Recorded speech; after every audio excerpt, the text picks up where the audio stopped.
Hi, Shiloh Gray. Hi, Annie Pie. I am going to read you a new story, and I'm excited. I found this one today at Powell's Books, which is a big bookstore here in town. And as soon as I saw it, I liked it. So I hope that you like it too. It is called A Tiger Called Thomas, and that is Thomas. A Tiger Called Thomas by Charlotte Zolotow. Okay. Tiger Called Thomas. Story by Charlotte Zolotow and pictures by Diana Kane Blumenthal. Okay. To Dragon and Z. That's who it's for. For Cameron and Kelly and tigers everywhere. Alright. Once there was a little boy named Thomas. He was very nice. Look, it looks like he's moving. What has he got in his little tub there? Can you see it? Thomas. But when he and his family moved to a new house on a new street, he took it into his head that the new people might not like him. So he never left his stoop. Look, he's just sitting there all by himself. And what's he got with him? This little goldfish with him. He's just sitting there because he's afraid no one likes him. Why don't you play with that little girl, Marie? His mother asked. Maybe she wouldn't like me, Thomas said. But of course she'd like you, his mother said. Why wouldn't she? But Thomas didn't answer. Why don't you visit the lady with the black cat down the street? His mother asked. They might not like me, Thomas said. Of course they'll like you. Why shouldn't they like you? Said his mother. But Thomas didn't go. That tall boy named Gerald looks lonely, his mother said. I don't think he'd like me, said Thomas. Of course he'd like you, said Thomas's mother. Why shouldn't he like you? Everybody likes you. But Thomas wouldn't leave his stoop. He's sitting there, look, him and his goldfish are just being lonely. And look, he looks lonely too. Thomas just sat there and watched when Marie played hopscotch.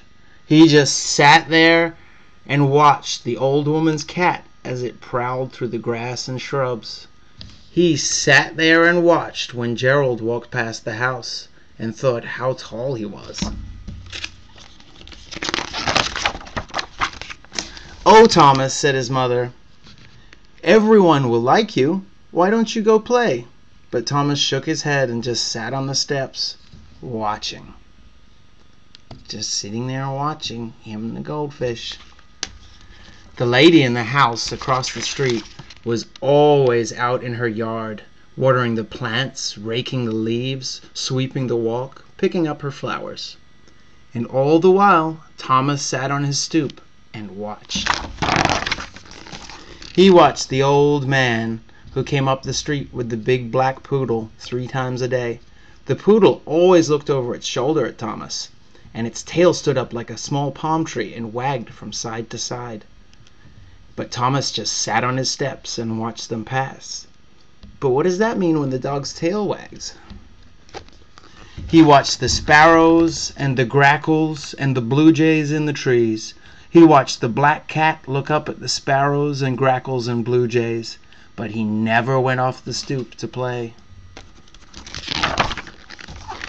At Halloween, his mother came with a tiger costume for him. Try this on, she said. Look what the cat's doing to the goldfish. Thomas put on the orange and black striped suit with its quilted tail. He put on the mask with its long whiskers. How do I look? He asked his mother. Exactly like a tiger, she said. Thomas looked in the mirror, and his mother was right. No one will know who I am when I go trick-or-treating, he said. There was a large orange moon in the sky, and it was already getting dark out when Thomas went out. The branches of the trees hardly showed except where they laced across the moon. Wow. He crossed the street to the house of the lady who was always outside. The chrysanthemums were still blooming in front of her house. Trick or treat, Thomas called when she came to the door.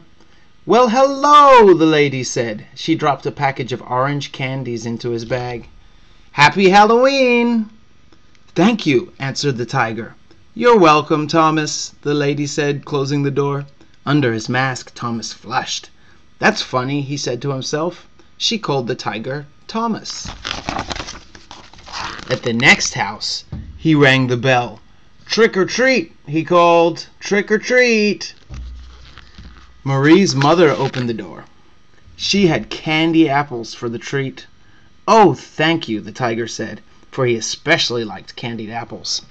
"You're welcome," said Marie's mother. "Marie is a witch tonight. Maybe you'll pass her. But anyway, come play hopscotch here tomorrow, Thomas."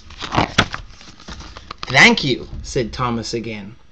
But when the door closed, he reached up to feel his mask. It was still on, covering his whole face. "That's funny," he thought. "She knew who I was, too." He passed a tall ghost going up to the house as he left. He couldn't see the ghost's face, but there was something very familiar about this figure. "Hi, Thomas," said the ghost. "Want to play horseshoes tomorrow? I got a new set." "Sure," said Thomas, for the ghost was Gerald. Thomas could tell by the height. He said, "Look at that. Oh my goodness, scary." See, there's the ghost. And Thomas said, "Want to play tomorrow?" Or the ghost asked if Thomas wanted to play. He went to the old man's house. The black poodle threw his head back and barked wildly when he saw the tiger at the door. But when